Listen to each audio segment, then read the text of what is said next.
भाजपा बिहार में अपनी रणनीति बदलने जा रही है। नीतीश कुमार की पार्टी भी अपनी चाल बदल सकती है। भाजपा और जेडीयू की ओर से इसके संकेत भी मिलने लगे हैं। एनडीए की ये दोनों पार्टियां इसकी जरूरत भी महसूस कर रही है। इसके वाजिब कारण दोनों दलों के पास हैं। सवर्णों को सिर आंखों पर बिठाने वाले नीतीश कुमार को उनका साथ नहीं मिल रहा, तो भाजपा को लवकुश समीकरण के वोट नहीं मिल रहे। बिहार के शाहबाद इलाके में भाजपा को कुशवाहा वोटरों का साथ नहीं मिलने से लोकसभा चुनाव में मात खानी पड़ी। उसी तरह सीमांचल में सवर्णों का साथ नहीं मिलने से जेडीयू को पूर्णिया संसदीय क्षेत्र के साथ रुपौली विधानसभा उपचुनाव में नुकसान उठाना पड़ा। ये सब नीतीश कुमार के साथ तब हुआ जब उन्होंने जेडीयू के शीर्ष पदों पर सवर्णों को बिठाया है। लोकसभा चुनाव के लिए ललन सिंह ने अपनी इच्छा से पार्टी का राष्ट्रीय अध्यक्ष पद नहीं छोड़ा होता तो शायद वे उस पद पर बने रहते। नीतीश ने उन्हें केंद्रीय मंत्री बनाने में भी मदद की। देवेश चंद्र ठाकुर को विधान परिषद से लोकसभा भेजा। संजय झा को जेडीयू का कार्यकारी अध्यक्ष बनाया है। नीतीश ने सवर्ण प्रेम दिखाते हुए आनंद मोहन की रिहाई की राह बनाई और उनकी पत्नी को लोकसभा जाने का मौका दिया। इसके बावजूद पूर्णिया और रुपौली में राजपूत ब्राह्मण के वोट जेडीयू उम्मीदवारों को नहीं मिले। जेडीयू उम्मीदवार संतोष कुशवाहा पूर्णिया में लोकसभा चुनाव हार गए। रुपौली में राजपूत बिरादरी से आने वाले निर्दलीय शंकर सिंह ने जेडीयू कैंडिडेट कलाधर मंडल को हरा दिया। भाजपा ने उस वक्त कुशवाहा समाज से आने वाले सम्राट चौधरी से बड़ी उम्मीदें पाल रखी थी।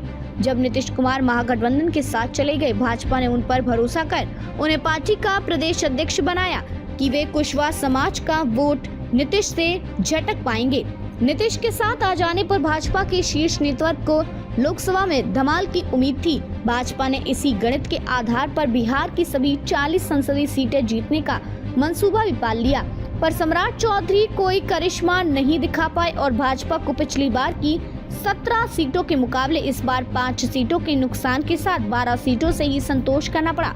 भाजपा के सीनियर लीडर और पूर्व केंद्रीय मंत्री अश्विनी चौबे ने सम्राट चौधरी को पार्टी में आयातित नेता यूं ही नहीं करार दिया है। यह पार्टी के भीतर से आई प्रतिध्वनि है जो उनकी जुबान से मुखरित हो गई। भाजपा में अब इस बात पर मंथन जोर शोर से होने लगा है कि अपने कैडर को प्रोत्साहित करने के बजाय दूसरे दलों से आए नेताओं को किस हद तक तवज्जो देनी चाहिए। इस बार लोकसभा चुनाव में देश भर में भाजपा को आयातित नेताओं की वजह से नुकसान उठाना पड़ा है। भाजपा ने अपनी मजबूती के लिए दूसरे दलों ने बड़े पैमाने पर नेताओं का आयात किया है।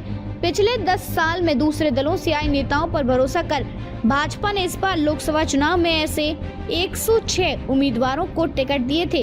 अकेले उत्तर प्रदेश में भाजपा ने दूसरे दलों से आए 23 लोगों को इस बार लोकसभा का टिकट दिया था। इसलिए अश्विनी चौबे की ऐसी नेताओं के प्रति धारणा को खारिज नहीं किया जा सकता। भाजपा और जेडीयू के भीतर अब गंभीर मंथन शुरू हो गया है। एक व्यक्ति एक पद को आधार बनाकर भाजपा सबसे पहले सम्राट चौधरी के अध्यक्ष पद से छुट्टी कर सकती है। नीतीश कुमार के साथ आ जाने पर वैसे भी भाजपा को लवकुश समीकरण के वोटों में अब सेंधमारी की जरूरत खत्म हो गई है।